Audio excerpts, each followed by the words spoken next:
Hey everybody, welcome to Kimmel's Irish Pub. Tonight's movie, A Wrinkle in Time. Got flopped, I guess. 4.2 on IMDb.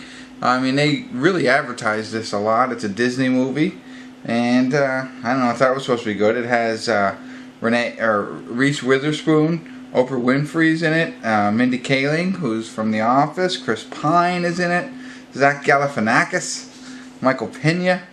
I mean, a lot of good people in it. So, after the disappearance of her scientist father, three peculiar beings send Meg, her brother, and her friend to space in order to find him. I don't know, could be fun, but only 4.2. So, we'll see. I'll get into it a little bit more, tell you what it's really about, and I'll check in from time to time, so stick around. Hey everybody. I want to do a quick check-in here. We're watching A Wrinkle in Time. We're at the 36-minute and 40-second mark.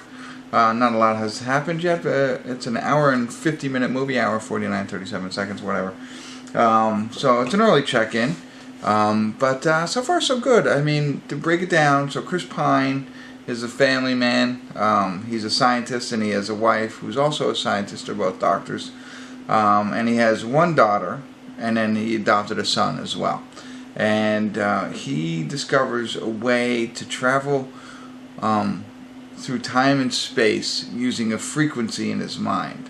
So that was his whole thing. Like, he's trying to figure out how to do that, and he ends up being able to do that, and he ends up leaving his family, and he's been missing for 4 years.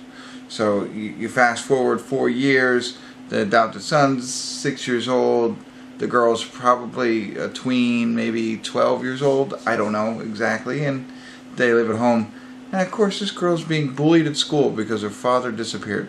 Terrible, terrible. We know how I feel about all of that. Just ridiculous. But she's being picked on by her neighbor. But one boy comes and starts talking to her, Calvin. And she's also now being visited by, it's the best way to describe it, 3 witches. But that doesn't seem nice. They seem like nice witches. And that's where Oprah Winfrey and Reese Witherspoon and the girl from The Office come in. So they're all some sort of like universe, time and space type witches that want to help them find her father. So that's what it's all about. So far, it's really good. I think it's entertaining. I can imagine this is really good on the big screen. It's very visual. We've just made the leap they're in their backyard, and then they are out in the universe somewhere. We have no idea. Reese Witherspoon's character says this is my favorite planet. So they're on a different planet some other time, some other place. So it's all like Willy Wonka kind of stuff, and what was that other, the Never-Ending Story kind of thing. So I got that vibe from it, but again, so far so good, so I'm going to check it out. I still don't get the 4.2 rating on IMDb. There must be something that happens here that we're all going to hate. But so far, so good. I'm enjoying it. And I think it's so far good for the kids. I think it would be a fun one to watch. So I'll keep checking it out here a little bit, and I'll check back in if anything interesting happens, or see you at the credits. I don't know. You stick around. You wait. I'll be back. Hey everybody. We're at the credits of A Wrinkle in Time, presented by Disney. And I don't understand all the hate for it. 4.2. I think part of it is the book aspect of it. So people who have read this book in the past are saying it's not up to snuff, it's not what the book is, they changed it, all that kind of stuff. Me, not much of a reader, so I never read the book, so I saw the movie, and I thought it was good. I enjoyed it. Some of the acting, like the Mindy Kaling, or whatever her name is, you know who I mean from The Office, Mindy. I think she did a good job. Zach Galifianakis, he acted okay, but I think it was a bad choice for the role. But who cares? Very small parts. It's all about the little girl, Meg, and I thought she did a great job. I don't know why Mindy Kaling, sorry. But the younger girl, Meg, I thought she did a great job. And Charles Wallace, I thought that kid was enjoyable. It's funny, in the beginning you really like him and you don't like her, and then it kind of switches. So, Oprah Winfrey and Reese Witherspoon had very small roles. Chris Pine had a very small role, but he was the focal point of the entire movie. She's going out to find her father.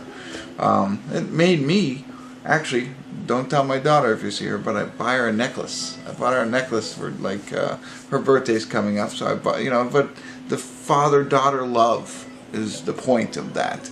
And I thought it was good. I mean, yeah, it was visually exciting. I don't know if I'd show it to my 6-year-old. There's a part where, so they're in all of this, as they're hopping through time, there's this evil darkness that lurks and is trying to take over the entire universe, and it's spreading.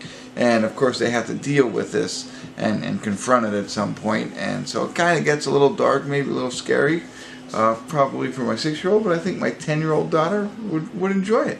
Michael Pena was also in it. I think they did overload it with some very high-priced known actors that didn't have a very big role. So I don't know. I mean, I don't know how much they paid for them or whatever, but I enjoyed it. Me, I'm going to go with a 7 on this one. I think it was good enough for a 7. Not great enough for an 8, but good enough for a 7. Not sure I understand the 5.2, but everybody on IMDb doesn't like it, so I don't know. For me, it's worth watching. Check it out. If you have kids, they might enjoy it as well. Other than that, that's it. Let me know what you think if you saw it. I'd love to hear from you. Love your comments. Thanks for tuning in. Kimmel's Irish Pub.